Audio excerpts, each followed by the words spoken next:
Hello everyone, welcome to R K classes. तो दोस्तों, आज की इस वीडियो में हम रूट वाला सवाल लाया हूँ। देख सकते हैं कि इसमें 4 सवाल है रूट वाला।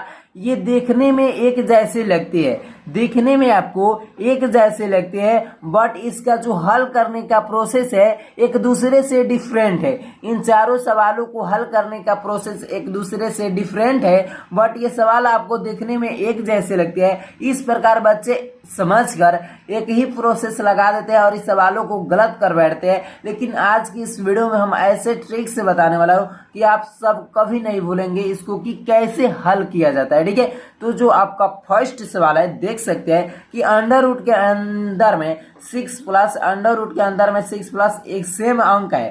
ठीक है, अंडर रूट के अंदर में जो है सेम अंक है और उसके बीच में प्लस का चिन्ह है और ये डॉट डॉट कर कर कितने तक है, तो इनफिनाइट तक है। ठीक है, इनफिनाइट तक। इस प्रकार के पहला सवाल है। और ये दूसरा सवाल देख सकते हैं कि सेम वही सवाल है, सेम आपका अंक है, केवल डिफरेंट है अंक का, और ये माइनस है। ठीक है, इसमें प्लस था और ये माइनस है। इसको कैसे करना है, इसको कैसे करना है। और ये देख सकते हैं कि अंडर रूट के अंदर में 5 प्लस अंडर रूट के अंदर में 5 प्लस ये डाटा सेम इसी प्रकार का सवाल है। अंक का चिन्ह से ये जो है आपका सम संख्या है और ये विषम है। विषम को हल करने का प्रोसेस अलग है और ये सम को हल करने का प्रोसेस जो है एक दूसरे से अलग है। ठीक है, और ये आपका जो फोर्थ नंबर सवाल है, देख सकते हैं कि अंडर रूट के अंदर में 5 अंडर रूट के अंदर में 5 ये गुणा के रूप में है और ये प्लस माइनस के रूप में था और ये गुणा के रूप में है। ये भी इन्फिनाइट तक है, ये सब के सब इन्फिनाइट तक है। लेकिन इन चारों का जो तरीका है एक दूसरे से अलग है। कैसे हल करेंगे, इस वीडियो में लास्ट तक बने रहिए। ठीक है, अभी तक इस वीडियो को लाइक नहीं किया है तो प्लीज वीडियो को लाइक कर दीजिए और चैनल पर पहली बार आएंगे तो प्लीज चैनल को भी सब्सक्राइब कर लीजिए। तो चलिए, सबसे पहला आपका सवाल जो है उसी को हल कर लेते हैं।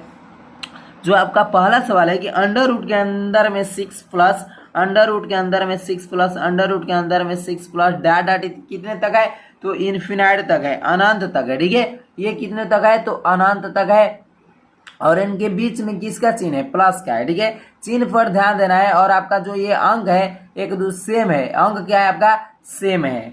जब भी इस प्रकार के सवाल आपको दिखे प्लस और माइनस के रूप में है और संख्या जो है सेम है और इन्फिनाइट तक है, तो क्या करना है, सबसे पहले जो आपका ये अंक है इसका फैक्टर कर दीजिए। और फैक्टर ऐसे करना है जिनके बीच का अंतर उनका क्या है, 1 है, जिनके बीच का अंतर उनका 1 हो। जैसे 6 का फैक्टर कीजिए तो 2 गुणे 3 हो जाएगा। क्या हो जाएगा, 2 गुणे 3 हो जाएगा। और इनके बीच का फैक्टर कितना है, एक अंतर कितना है, 1 का है। 2 और 3 के बीच का अंतर कितना है, 1 का है। ऐसा फैक्टर करना है जिनके बीच का अंतर उनका क्या है, 1 है। ठीक है, और 2 ही फैक्टरों में उसको तोड़ना है। ठीक है, तो देख सकते हैं कि 2 और 3 के फैक्टर में हम इसे क्या किए, तोड़ दिए है। अगर प्लस रहे, इसमें क्या रहे, प्लस रहे, तो आपको कौन सा अंक लेना है, बड़ा वाला। अगर माइनस रहे तो छोटा वाला। तो इसमें प्लस वाला है तो इसका राइट आंसर क्या हो जाएगा, बड़ा वाला हो जाएगा। यानी इसका राइट आंसर जो हो जाएगा 3 हो जाएगा। क्या हो जाएगा, 3 हो जाएगा। समझ में आ गया। चलिए अब आगे बढ़ते हैं। 2 नंबर प्रश्न पर एक बार अच्छी तरह से और समझ में आएगा। यदि आपको समझ में नहीं आया तो घबराने की बात नहीं है, इस क्वेश्चन पर आपको 100% समझ में आ जाएगा। ठीक है, ये देख सकते हैं आपका जो अंक अंदर का है सेम है, जो संख्या 42 सेम है और ये चिन्ह का अंतर यहाँ पर केवल माइनस हो गया है और डॉट डॉट इन्फिनाइट तक ये भी है। ठीक है, तो मैंने बताया कि सबसे पहले जो आपका संख्या है उसका फैक्टर कीजिए, ऐसा 2 फैक्टर कि जिनके बीच का अंतर 1 है। ठीक है, तो 42 का फैक्टर कर दो, जिनके बीच का अंतर 1 है, तो 6 गुणे 7 कर देंगे। ठीक है, 6 गुणे 7 यानी इनके बीच का फैक्टरों के बीच का अंतर 1 हो गया।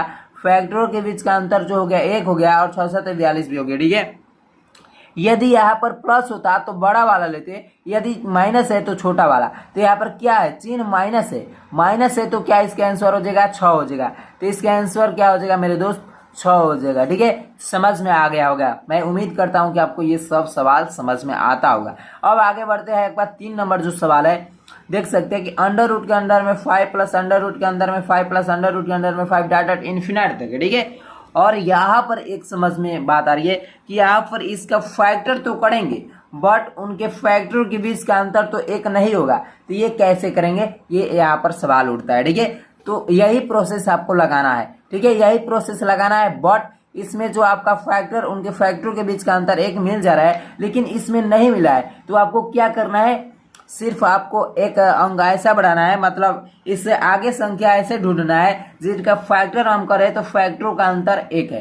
तो 5 का आगे जो सब बढ़ेंगे तो 6 आ जाएगा, और 6 का जब फैक्टर करेंगे तो उनके बीच का अंतर 1 हो जाएगा। ठीक है, तो कुछ नहीं करना है, 6 का फैक्टर कर देना है 2 गुणे 3। 6 का फैक्टर 2 गुणे 3 आ गया, और इनके बीच का अंतर 1 आ गया, सिर्फ 1 बढ़ाया। तो अब आपको आंसर इसमें 2 और 3 में कंफ्यूज होगा कि आप मार देंगे कि 3, ऐसे नहीं करना है। ठीक है, क्या करना है, लिखना है 2 एवं 3 के बीच। आपको विकल्प में मिलेगा ऐसे लिखे हुए। ठीक है, आपको विकल्प में ऐसे ही लिखे हुए मिलेगा, तो इसका आंसर इसी प्रकार आपको मार देना है। 2 एवं 3 के बीच, दोनों अब लिखेंगे 2 एवं 3 के बीच। ठीक है, जब आपको उसका उनके फैक्टरों का अंतर 1 ना हो तो उससे आगे बढ़ेंगे। जिस भी संख्या का फैक्टरों के बीच का अंतर 1 है तो उसी फैक्टर को लिख लेंगे, और फैक्टरों में लिखेंगे कि 2 एवं 3 के बीच। ठीक है, इस प्रकार आपको समझ में आ गया होगा। अब बात करते हैं, अगला प्रश्न 5 नंबर है। देख सकते हैं कि अंडर रूट के अंदर में 5 प्लस 5 यहाँ पर प्लस नहीं है, यहाँ पर डॉट डॉट, यानी ये गुणा के रूप में है और ये इन्फिनाइट तक है, गुणा के रूप में है और ये इन्फिनाइट तक है। तो इसका आंसर कैसे करेंगे, सिर्फ जो भी अंक है अंडर रूट के अंदर में वही हमारा आंसर हो जाएगा, जो भी है वही हमारा आंसर हो जाएगा। 5 है तो 5 हो गया, 7 है तो 7 होता, 10 है तो 10 होगा। जो भी अंक होता, जो भी संख्या होता वही हमारा आंसर होता।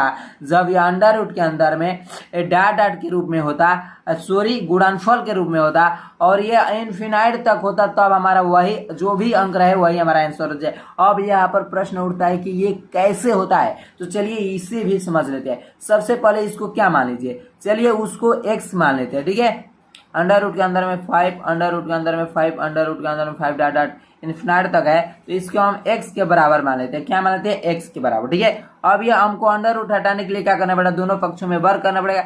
तो वर्ग कर देंगे तो ये अंडर रूट हट जाएगा। ठीक है, तो ये सिर्फ 5 बचेगा, और ये क्या बचेगा, अंडर रूट के अंदर में 5, अंडर रूट के अंदर में 5 डॉट डॉट इन्फिनाइट, ये क्या हो जाएगा, x स्क्वायर हो जाएगा। ठीक है, अब ये 5 हो गया, और ये गुणा है यहाँ पर, और ये अंडर रूट में 5, अंडर रूट में 5 डॉट डॉट इन्फिनाइट तक है, इसको हमने क्या माना है, x माना है। तो क्या लिख लेंगे, x लिख लेंगे, और यहाँ पर x स्क्वायर, ये x स्क्वायर 1 है, यहाँ पर इधर 2x है और यहाँ पर 1x है, तो 1x यहाँ पर कैंसिल हो जाएगा, यहाँ पर x बचा और यहाँ पर 5, यानी x इक्वल टू क्या हो गया, मान प्राप्त 5।